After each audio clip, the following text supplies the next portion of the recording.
Good evening, ladies and gentlemen. My name is James Roberts. I am joined this evening, as always, by John Gauger. John, welcome. Thank you very much, James. Welcome to the September 18th edition of Effective, Efficient, Affordable, and above all, Accountable to You, the show that asks a simple question. Would you sue the town if the Board of Selectmen took however long it takes to get a budget that works? Because Deputy Mayor Perez said last night the Board of Selectmen doesn't have time to come up with a good budget. She thinks someone will sue the town if they take the time to make the budget work. Will you sue the town? I will. I don't think I'm suing the town. I don't know who she thinks is going to sue the town. No one sued the town since the Board of Education, and before that since George, and I don't think George is going to be suing himself. Would you sue the town if the Board of Selectmen did the right thing, took their time, did the analysis, and actually put out a budget that works? The main topic of this evening's show will be, what message have you sent by rejecting 3 budgets at referendum? What is the message that you have been sending? The mayor thinks the message is that you want to get to zero. However we get to zero, why ever we get to zero, whenever we get to zero, the mayor thinks that's the message. We disagree. Had zero been the only goal, the last referendum, number 3, which included, let's face it, a relatively modest increase, would have passed. The message you have been sending is not just get to zero. The message that you have been sending is give us a budget that works. Give us the reassurance that the Board of Selectmen, our civic leaders, actually have a clue, that they have a plan, that they have a strategy that will begin to fix the problems of our town. The message is, it's the reval, stupid. Now, nothing in this budget is going to change the fact of the reval. It's math, it's backward looking, it is what it is. But we have a right, you have a right to expect this budget to address the concerns raised by the reval, to prepare us for the reval, to bring our spending in line with what we can afford today, to ensure that it remains in line with what we can afford going forward, and to bring forth the funds needed to invest in our downtown. Our Board of Selectmen, the majority of our Board of Selectmen, have written off downtown. We are not writing off downtown. We do not believe downtown should be written off. We believe downtown should be saved. Because it's what our community needs, it's what we need, it's what will make our community viable going forward. So that'll be the main topic of this evening's show. Before we get there, John, I think, would like to say a few words. Yes. I wanted to thank Henry Centrella personally for his 32 years with the town, and I wanted to essentially outline why he was hired. 32 years ago, the town faced another very difficult financial situation, and the Board of Selectmen at that time, which comprised of Jimmy O'Mara's board, Jimmy was the mayor, was faced with the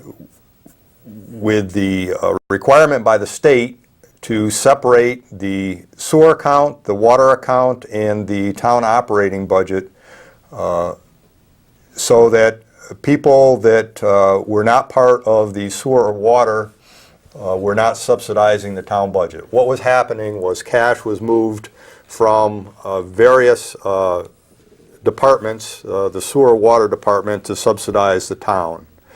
And Henry was hired as the first and only finance director of the town of Winchester to put the accounts in order. He has done an exemplary job over the past 32 years. He has isolated various accounts, much more so than I would have hoped. In some situations, he has it right down to the cemetery account. But the money is there, and it was demonstrated this past Monday night when they were talking about the retirement board and the retirement fund. Fact, Henry is a recipient of the retirement account. He cannot sit on the retirement board. He isolates it. He puts the money in separate accounts. He can tell you how much is there. But the retirement board, which is the town manager is the head of it, and he is the appointing individual for the board, they have to make the investment decision. They have to take the money that is set aside by Henry and move it to a specific investment.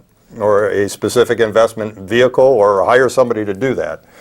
I don't believe the board has met since one of the members, Tom Botticelli, who was very active in it for many years, going back to my term on the board, retired or resigned a year or so ago. So it came up Monday night. The money has been allocated. It's just that the town manager hasn't appointed the board and carried forward with taking the money that has been set aside and investing it in a vehicle.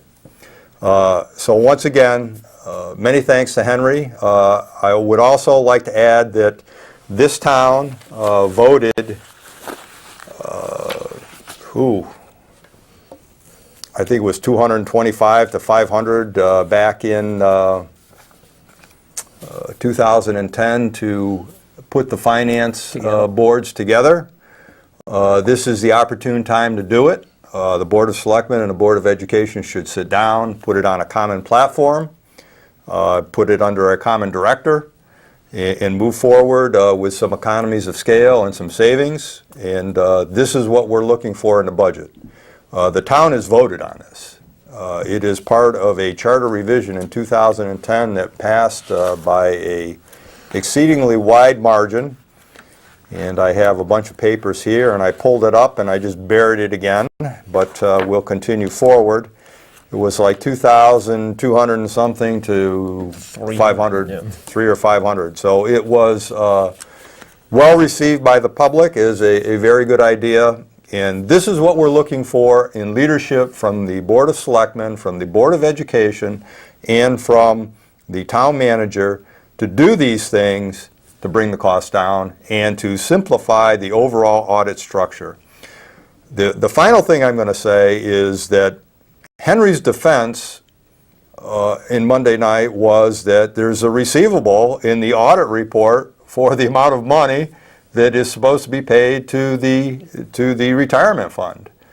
If you continued and you had your audit reports for this year, you would see it, that it wasn't transferred, and that you would have to transfer it, and you would have to have a board. This is why the most important thing is the financial controls and the audit. And until you get to that point, all the other stuff, whether it be plans of development, whether it be making the watershed property part of the land trust, is irrelevant. I mean, you won't have a town until you address the basic financial issues and get the cost controls and the financial controls in place and have them work.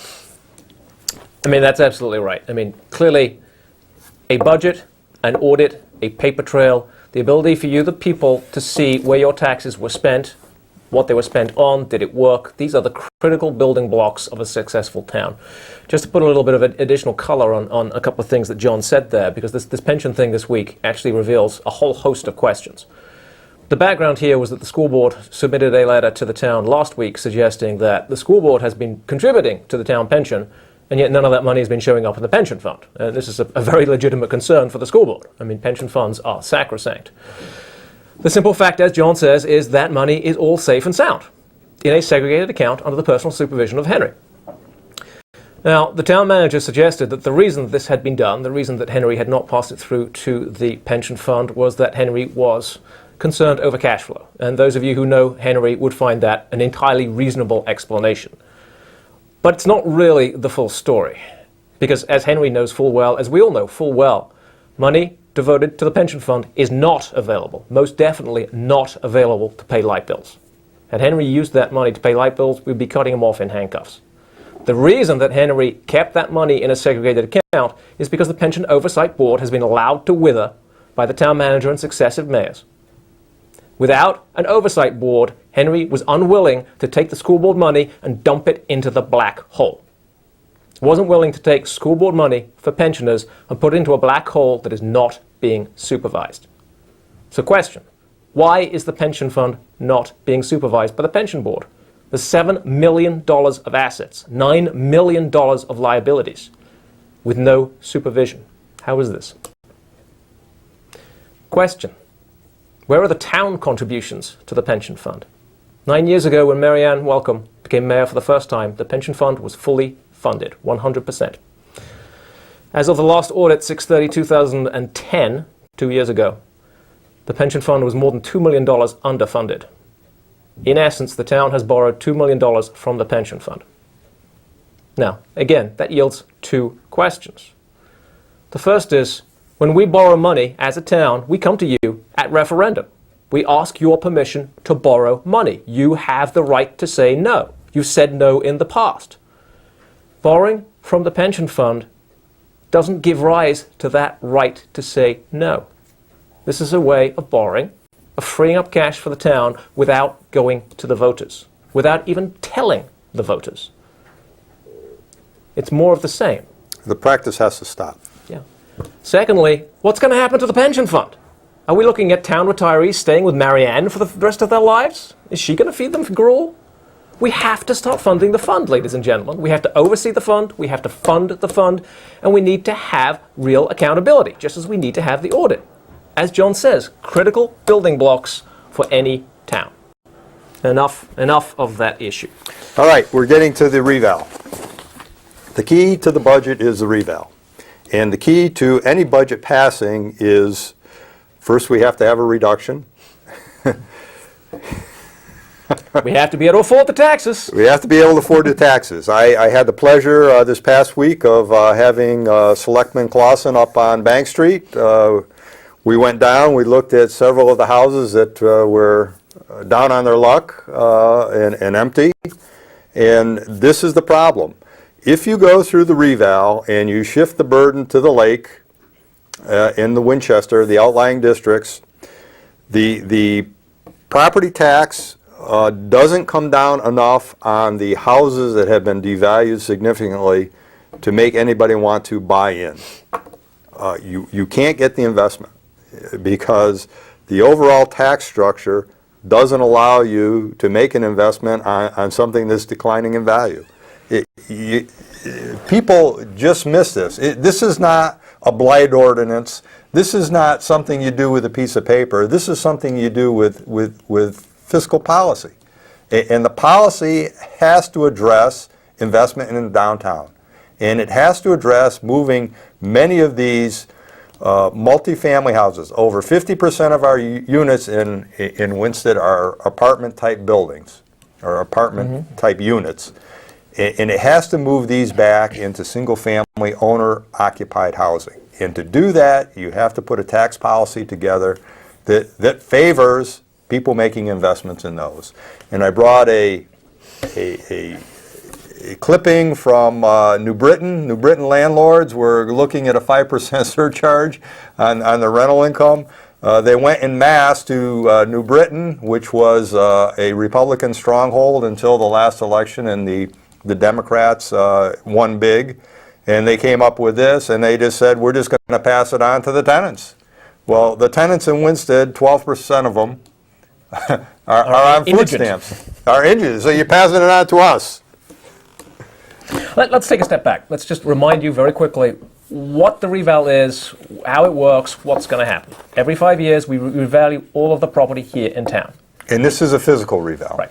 The grand sum total of all those properties is the grand list. Historically, our grand list has grown each and every time, the mark of a somewhat healthy town. This time around, our grand list is going to shrink, in common with many, perhaps even most, Connecticut municipalities. We are looking overall at about a 20% decline in our grand list based on simply a study of those houses that have sold in the last year to 18 months.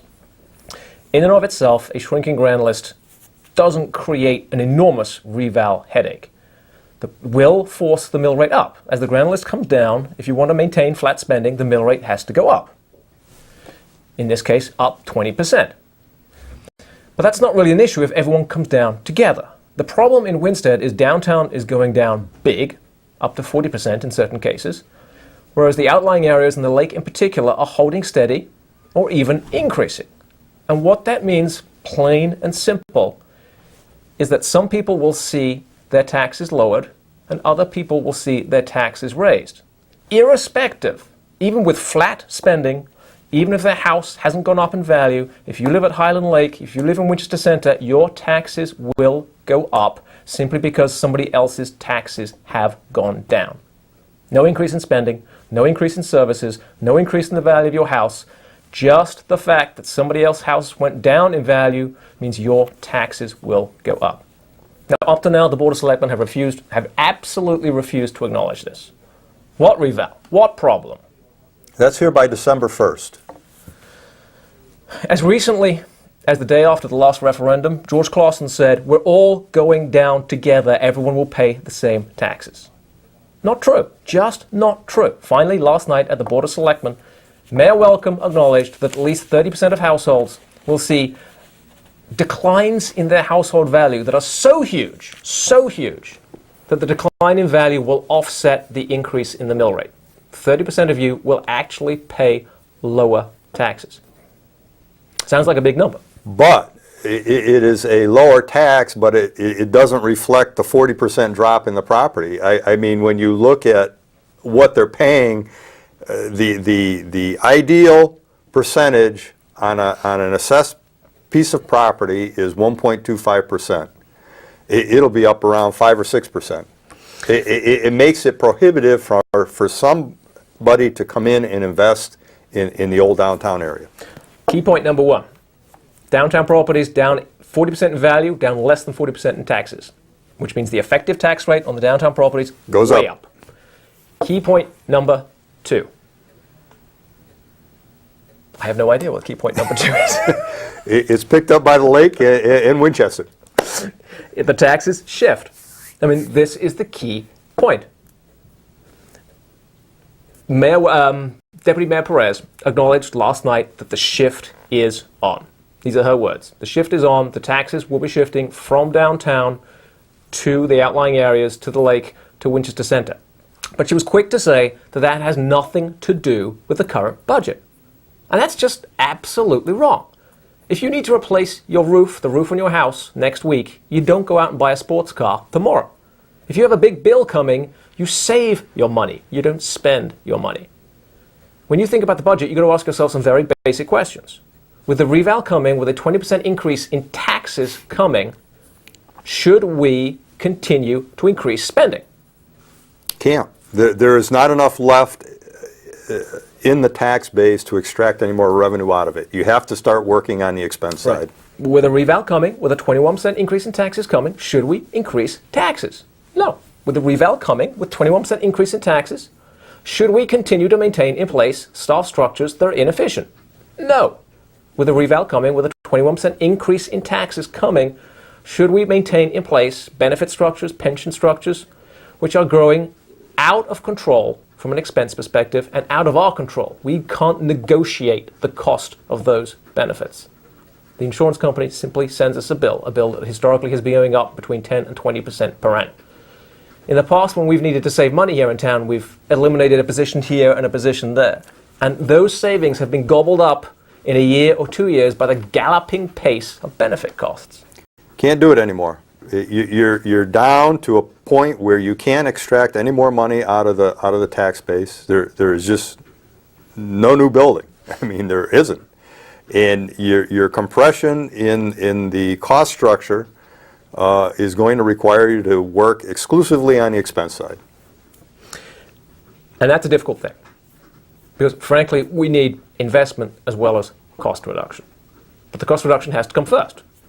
The cost reduction is needed, A, to persuade people that we're serious, B, to get us a budget that is even workable, i.e. that you will actually support, and C, to free up the dollars for the investment. Otherwise, there are no dollars to invest. So where does that leave us in terms of what the Board of Selectmen should be thinking about as they come up with budget number 4? They've already basically said they're not going to take the time to do the work to come up with budget number 4. They think they'll be sued if they do the work to come up with a good budget. So what should they do? Now, we all know where the source of the biggest savings really are. 2/3 of our budget is the schools. 2/3 of our savings are probably the schools. And yes, I mean, everybody is hiding behind the minimum budget requirement. You can't do this, you can't do that. You're going to have to go and you're going to have to address the issues of capacity, i.e. we have much too much capacity. Administrators, we have many 8.5, 9 administrators, way too many for 1,100 kids. We have a structure that is a unit over here and a unit over here, and then the town is over here with overhead that is just unacceptable anymore. These are the things that have to be addressed. I'm going to say it again, it's not making watershed area part of the land trust, it's not plans of development, it's not any of that. You have to get back to the basics, and not only do you have to do these things, but you have to generate an audit so we know you've done them. So we have faith in the ability to see it get done. Right. We have been told time and time again that we can't talk about schools because, number one, the Board of Selectmen doesn't control schools, and therefore schools should be off the table. And number two, it's illegal to save money in schools. This is just nonsense. It's not illegal to save money in schools. It's not even illegal to change the MBR. The MBR is a mechanic which can be changed with the cooperation of the state, the town, and the school board. But let's just take Marianne Welcome at her word for 1 minute. Let's just assume that we can't change the MBR. Let's just play along with the fantasy that it's illegal to save money. The answer is pretty clear, ladies and gentlemen. Let the school board come up with a budget that they're willing to live with that is below the MBR. Once the selectmen have seen that and accepted it, they can allocate through budget number 4 the MBR. So if the Board of Ed comes up with a $19 million budget and they promise to live with it, the Board of Selectmen can allocate them the $19.9 million of the MBR, and the difference, 900 grand, comes back to us in the fund list, in the fund balance. Perfectly legal. The MBR doesn't say how much you have to spend, it merely says how much you have to allocate. This is the functional equivalent of simply reducing the budget. But it doesn't change the MBR, it's not illegal. It doesn't require the Board of Selectmen to tell the school board how to spend their money. It allows the school board to figure it out themselves. And the simple fact of the matter is, we need you, the community, to pressure both the selectmen into going in this direction and the Board of Education into playing ball. Because up till now, Mayor Welcome and the majority have said schools are off the table. Up till now, the school board has said schools are off the table. Forget about schools. Don't be even talking about schools when it comes to budget. That doesn't work. The biggest source of savings are the schools. You're going to have to understand something too, is that if you don't do these things, you won't have kids in the school because the tax base will collapse. People will walk away from the houses much like they're doing in New Britain and New London and everywhere else in Connecticut. The structure in Connecticut is not conducive to keeping a home in, I'll call it an inner city, because the cost structure is just too high. The towns that are surviving are the towns that don't have police forces, fire departments, on and on and on, that are banged all the time by union contracts and Murph B and this insurance plan. Those are the only ones that are surviving. Colebrook, Right. Norfolk, East Haddam. Look at the other ones, and they're under such tremendous financial pressure that they're crumbling. Right. But it's not all the schools. I mean, we have to do work on the town side too. We need to examine our options with respect to how we staff the town side, how we pay the town side, and what benefits and pension plans we offer the town side. We need to look at all of those, and we need to decide what is sustainable. It's not just a question of cutting so that we can afford it today. If 20% increases in benefits tomorrow give us exactly the same problem tomorrow. We have to cut to a level where we can A, function, but B, be comfortable that the savings we have achieved will actually be savings for the long term, not just savings for today.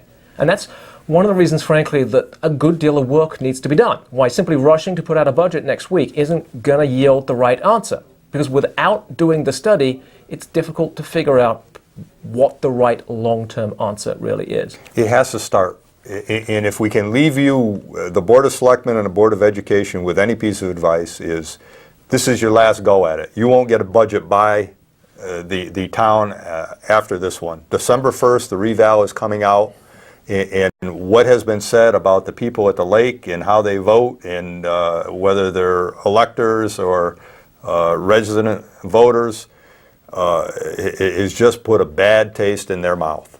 And I've talked to many of them.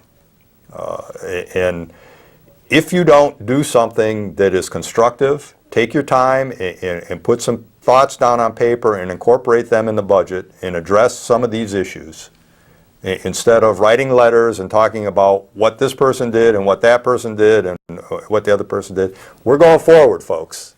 History is history. It has nothing to do with us. Going forward, you have to do what we are discussing here tonight, to put a budget together that has some thought put into it and does some of the things that we need to do to address going forward. And if you don't do those things, the repercussions are going to be tremendous. You will not get another budget pass, period. That is the message of the referendums. You need to do these things. You need to follow the example of Naugatuck, a town like us with many, many challenges. They have closed 2 schools. They have combined their finance departments. They have privatized their sewers. They have restructured their town workforce. They have greatly reduced the size of their Department of Public Works. They have instituted swing shifts. They have done all of these things. Is life a bed of roses in Naugatuck? No, it is not. And they can be done here. They must be done here. These are just the first steps of what it takes. Because at the end of the day, the message again isn't cut, cut, cut, cut, cut. The message is cut so that we may reinvest. Because without reinvestment, we can't grow. But without cutting, we can't reinvest.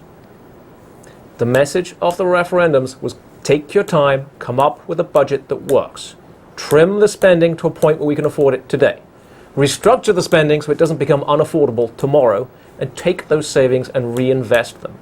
Give us the comfort that you have a long-term plan. Don't just tell us that you know there are problems. Tell us what the problems are. Acknowledge the problems. Give us the comfort that you understand the problems. And give us the comfort that you have a plan. Because at the end of the day, the only plan that works long-term is reinvestment in the neighborhoods, reinvestment in the Main Street, reinvestment in the grand list. So that in 5 years' time, we're not talking about the reval. In 5 years' time, when we talk about the reval, it'll simply be property values are going up across the board, and that will reduce the mill rate. Not property values are going down huge downtown, flat to up at the lake, massive tax transfers, 20% increases in taxation without any increase in spending, and a bona fide business killer. We don't want to be having this discussion in 5 years' time. In 5 years' time, we want to be celebrating the revitalization, the renaissance of our downtown neighborhoods, and the fact that our Main Street storefronts are filled. And some of the mills perhaps have gone, some of the mills are filled also. That's what we want to be talking about in 5 years' time, but it has to start now. And banging out another budget simply for the sake of getting to zero in the blind faith that you will vote for it because it's zero is a waste of time and an insult to our intelligence. Wrap it up. Wrap it up, the fat lady sings. We will find out what is proposed at the Board of Selectmen's meeting on Monday. They will be taking a first crack at the next round of the budget. Let us hope that someone on that board is listening to us. Let us hope that someone on that board is listening to you. Let us hope that they begin to do the hard work to craft a budget that begins to address our problems. Let us hope that someone on that board actually does understand what the reval is a symptom of and understand there is only one way out. Well, there are probably 2 ways out. One is bankruptcy. And it'll be done for you. The other is reinvestment. Ladies and gentlemen, thank you, and we will see you next week.